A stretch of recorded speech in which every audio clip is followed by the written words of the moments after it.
Today we're going to be looking at 1 Samuel chapter 13, verses 11 through 14. And Saul is now king, and he became king when he was 30 years old. And he makes a decision. He decides he's going to go to war with the Philistine army. And so he's down in the battlefield, and he's very outnumbered by the Philistines. And he's supposed to wait and meet Samuel. Is going to come, and he's going to give them a rah-rah speech and get them all pumped up and anoint them, and he's going to get them ready to go into battle. And so Saul is supposed to wait. And so all of a sudden, there's a time where he's waiting, and Samuel doesn't show up.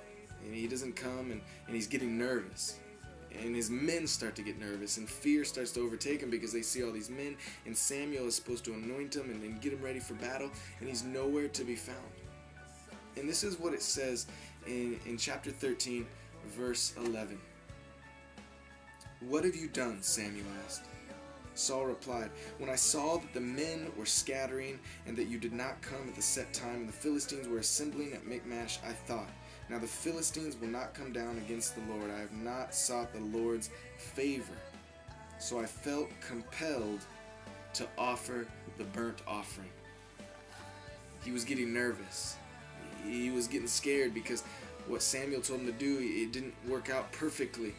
And so he says, "I felt compelled to offer a burnt offering to the Lord to seek His favor."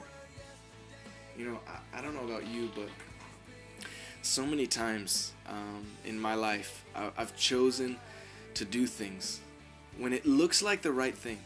It feels like it's the right opportunity. It feels like the good thing to do.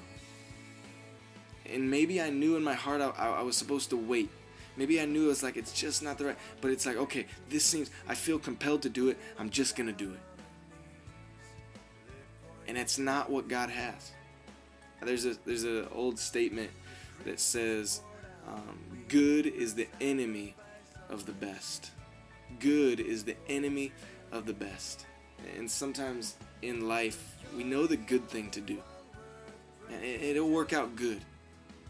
But maybe it's not the best that God has. It was a good thing that Saul offered that sacrifice. But it wasn't the right timing. And it wasn't the best that God had planned for Saul and his army. So I want you to think about that over the next couple days. Maybe you're in a situation and there's something good that you could do. It's like, this seems like a good thing. Seek the Lord. Ask God, is this good, or is this the best thing that you have for me?